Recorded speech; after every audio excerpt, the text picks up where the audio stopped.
You know, colonial powers and imperialist powers, they prefer a religious Islamic revolution rather than a socialist revolution. There is no democratic president in the world. I say truly. Who is the democratic president? Trump? Obama? Who is here in Britain? We should be clear. Democracy is an illusion. We cannot have democracy in a capitalist, imperialist, patriarchal system, religious system. Why not? Because this is, they want money. Because if you remove religion and capitalism and imperialism, then you will have socialism. And then no government will be there, you know. They are afraid of the real power of the people. So what is your message to all these people? How should they try to change the world? Two things: to organize and to re-educate people, to make people aware. Because people are brainwashed by the media, by education. People don't know. When I was a professor in America, my students who were graduates, because I visited teaching graduates, they didn't know anything about politics. They are not educated. They have technology, but not educated. So you need to make people aware, to re-educate or to unteach them,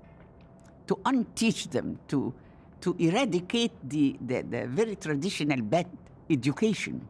That's creativity. That's what I was teaching. Creativity to me, and dissident creativity, was to unteach people so that they will start to know their rights, men and women, and to organize. Do you think you have to pick your battles? To what?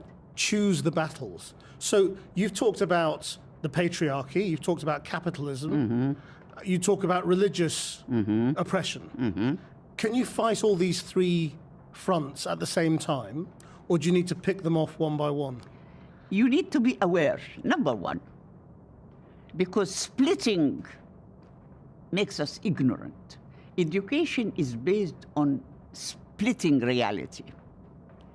You know, in compartments, they divide our head.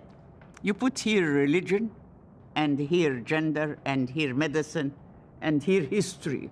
That's why we end by knowing nothing. But creativity is to unite, to link. And now they encourage this social media, which really fragment people. They want to fragment people, not to... Why do you think social media fragments people? Because they are alone, they are prisoned. They don't meet. Doesn't it help people organize? Sometimes the Facebook and the Twitter and all this help to collect people, but not to make them aware. You know, it's a very difficult job. It's difficult and needs commitment that people should not be just oriented to the benefit of the family, of the biological family. We are trained to be our self-interest, our children, the family. That's why they preach the family, the moral code of the family, the family. When you go to the States, you hear the president speaking about the family. The family. The family is worshipped, the family, and you have... So everybody is working hard and fighting to feed the children on the self-oriented family, but not to open for the society and to have a socialistic organization.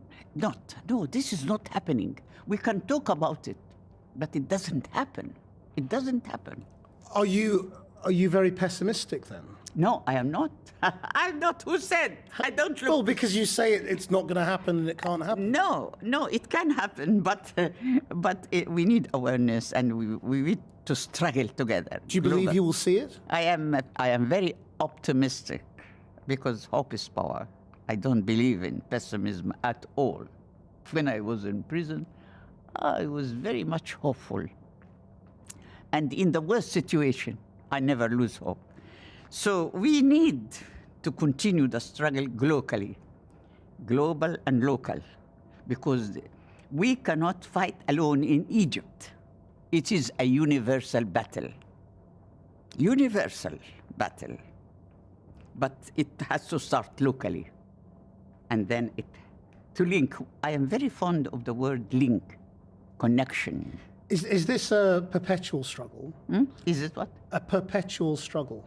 Yes, yes. So, in that case, will it ever actually happen?